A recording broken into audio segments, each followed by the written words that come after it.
কোনোদিন রোজা ছাড়বো না। তাহলে কয়টি শর্ত?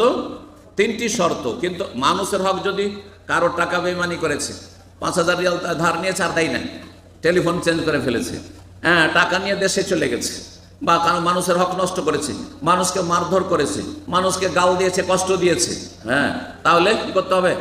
কয়টি শর্ত? এই তিনটির সাথে আর একটি শর্ত রয়েছে। শর্তগুলো কেউ বলতে পারেন?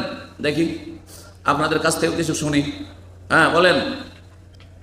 আচ্ছা, কেউ শর্তগুলি কি কি আমাদের ছাত্ররা বলবেন? এদিকে সব কাউকে ভলেন্টিয়ার পরীক্ষা করা যায়, কাছে ভলেন্টিয়ার কি শিখলো? তবার শর্ত কয়টি? 4টি। বলেন 4টি। আল্লাহর হকের ক্ষেত্রে, মানুষের হকের ক্ষেত্রে। আল্লাহর হক বলেন, বলেন একটা করে।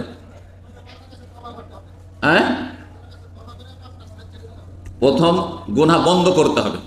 তওবা তো মুখে পাঠ করা, তার আগে কি পাপটাকে স্টপ, থামিয়ে দিতে হবে। আর গুনাহ বন্ধ মানে এই নয় যে আজকে রোজা ছিলাম না আর কালকে রাখবো না, আবার তওবা, এই তওবা হবে না। হ্যাঁ, গুনাহ বন্ধ, স্টপ।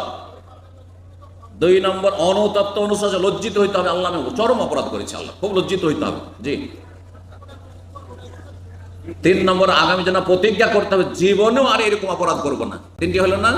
মানুষের হক যদি হয় তাহলে, হ্যাঁ, মানুষের হক হলে অতিরিক্ত তার হকটা আদায় করে দিতে হবে, আর না হলে কি করতে হবে? ক্ষমা নিতে হবে।